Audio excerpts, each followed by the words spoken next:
So I want to talk to you a little bit about Creutzfeldt-Jakob disease. When I was a medical student, we called it Jakob-Creutzfeldt disease, but that gets mixed up with the JC virus, the John Cunningham virus. So you should know it's Creutzfeldt-Jakob disease, and Creutzfeldt probably did more.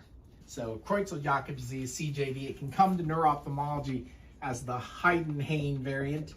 And the Heidenhain variant of CJD is an unexplained homonymous hemianopsia or cortical visual impairment, and often the MRI scan is initially normal. So when we have a rapidly progressive homonymous hemianopsia or rapidly progressive cortical visual impairment with a negative MRI over months, you really should be thinking about CJD and the Heidenhain variant. Later, the neurocognitive pieces start appearing, and then in the end stage, you have myoclonic jerking and sometimes ophthalmoplegia. The MRI scan eventually starts to show abnormalities, and DWI shows this very peculiar cortical ribboning.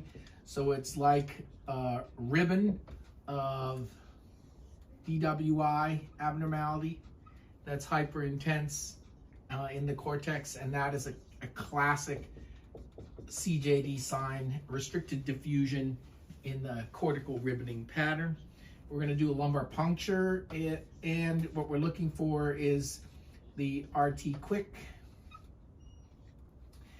And this is to look for the prion protein that is sensitive, and we take the serum and we put it into the Quaker, and the Quaker is basically shaking it up, and instead of the proteins being soluble oligo peptides, they aggregate in this beta pleated configuration and form like amyloid sheets and sheets of this material.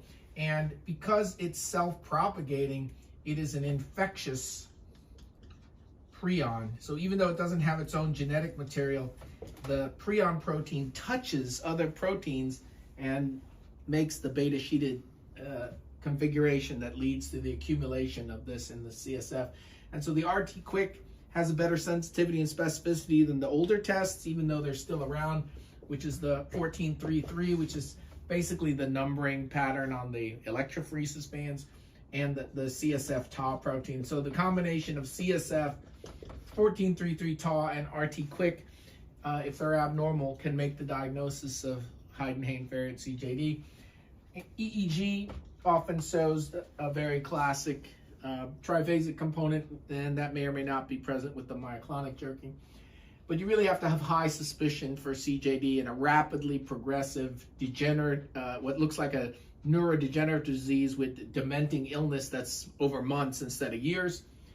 And it comes to us as either unexplained homonymous hemianopsia or unexplained cortical visual impairment with a negative MRI. Over time, the DWI shows the cortical riveting. Think about RT Quick for the LP and the CSF. Do EEG. Of course, there's no treatment, and it's more for just diagnostic purposes.